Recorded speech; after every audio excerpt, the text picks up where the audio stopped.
ഇന്ന് തന്നെ സബ്സ്ക്രൈബ് ചെയ്യൂ, നിങ്ങളുടെ പ്രിയപ്പെട്ട ഷോസ് കാണൂ.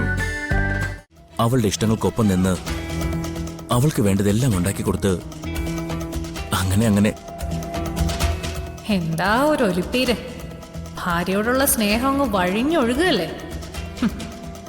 ഇത് നിന്റെ അവസാനത്തെ ഒലിപ്പീരാ. അവളുടെ ഗർഭം ഇന്നത്തോടെ തീരും. അവര് മാത്രമേ ഉള്ളൂ. എന്നാ കല്യാണം കഴിച്ചു കഴിയുമ്പോഴോ അവരുടെ ഇടയില് ഒരുപാട് ബന്ധുക്കളുണ്ടാവും, അച്ഛനമ്മമാരുണ്ടാവും. ജീവിതത്തിന്റെ റിയാലിറ്റി കുറച്ചുകൂടി മനസ്സിലാവും. കുറച്ചുകൂടി കഴിയുമ്പോ അവർക്ക് മക്കളുണ്ടാവും. പിന്നെ മക്കളെക്കുറിച്ചുള്ള സ്വപ്നങ്ങൾ, അവരെ വളർത്തുന്നത്, പഠിപ്പിക്കുന്നത്, അവരുടെ കല്യാണം, അതൊക്കെ സ്വപ്നം കാണും.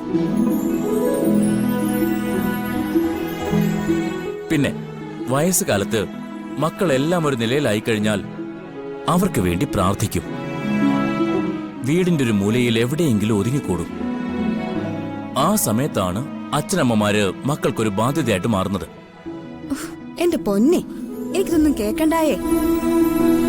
നമ്മുടെ മക്കള് നമ്മളോട് അങ്ങനെ ഒന്നും ചെയ്യില്ല.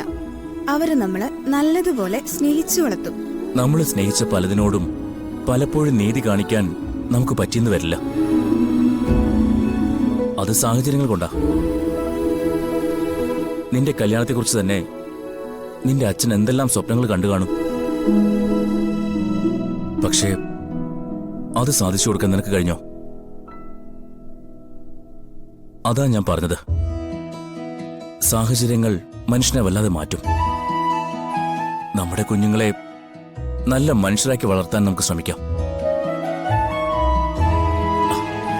അതിനൊക്കെ ഗർഭിണിയായിരിക്കുന്ന സമയത്ത് മാമ്പഴ ജ്യൂസ് നല്ലതാ. ഞാൻ പോയി ഇത് ജ്യൂസ് അടിച്ചോണ്ട് വരാം.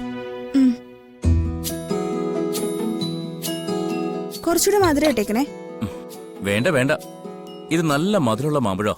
ഇനി ഇതിനകത്ത് കൂടുതൽ മധുരം ചേർക്കണ്ട. ഞാനിപ്പോ വരാം.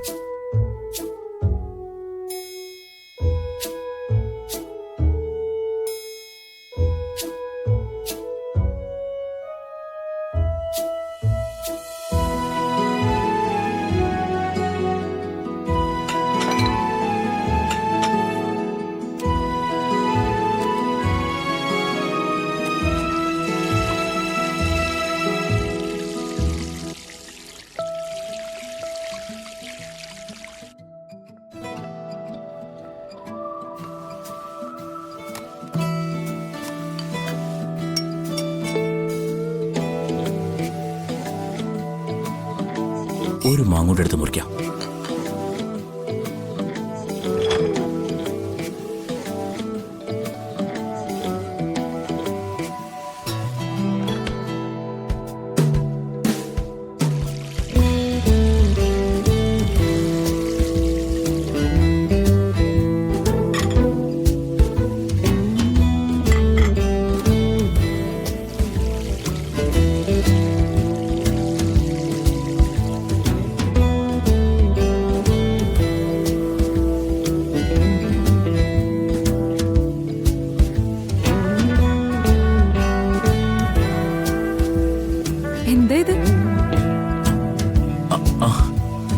ധനുഷെന്തിനാ ഇതൊക്കെ ചെയ്യുന്നേ?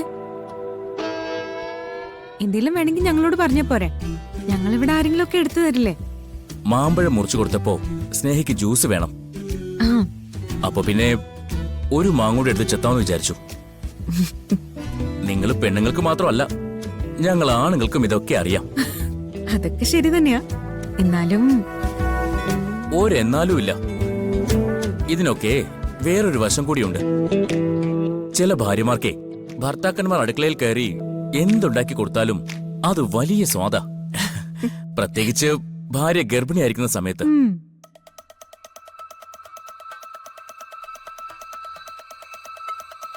എന്തായാലും സ്നേഹയുടെ ഭാഗ്യം. ധനുഷന് ഇതിനൊക്കെയുള്ള മനസ്സുണ്ടല്ലോ. എല്ലാവരും എതിർത്തിട്ടും എന്റെ കൂടെ ഇറങ്ങി വന്നോളല്ലേ സ്നേഹ. അപ്പൊ പിന്നെ എത്ര കഷ്ടപ്പെട്ടിട്ടായാലും അവളുടെ സന്തോഷമല്ലേ ഞാൻ നോക്കേണ്ടത്.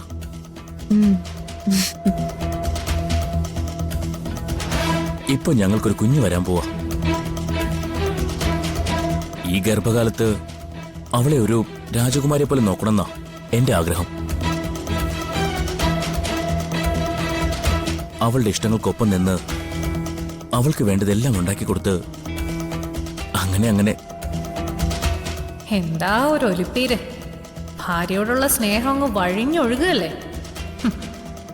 ഇത് നിന്റെ അവസാനത്തെ ഒലിപ്പീരാ. അവളുടെ ഗർഭം ഇന്നത്തോടെ തീരും.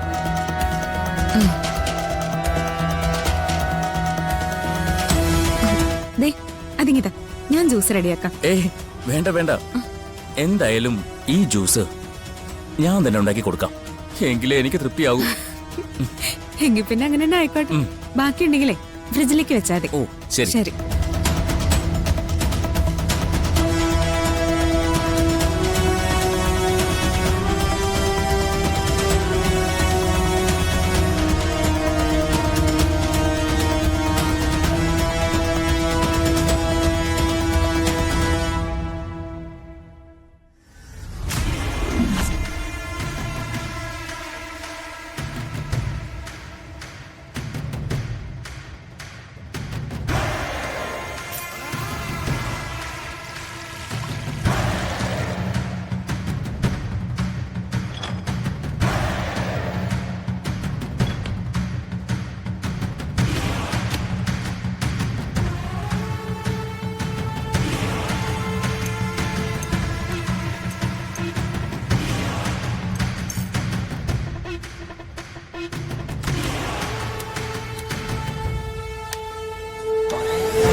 ഹലോ ഹലോ,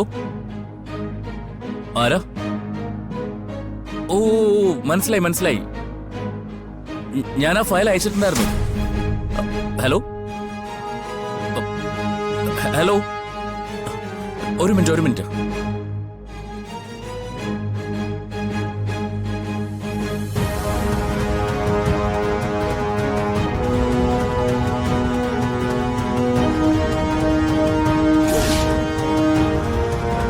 ഇത് തന്നെ അവസരം. ഇതുപോലൊരു ചാൻസ് ഇനി കിട്ടില്ല. അവന്റെ ഒരു മാംഗോ ജ്യൂസ്. നിന്നെ കൊണ്ട് തന്നെ നിന്റെ ഭാര്യയുടെ പ്രഗ്നൻസി ഇല്ലാതാക്കിക്കുമെന്ന് ഞാൻ ശപഥം ചെയ്തതാ. ഇപ്പൊ ഞാനത് നടത്താൻ പോവാ.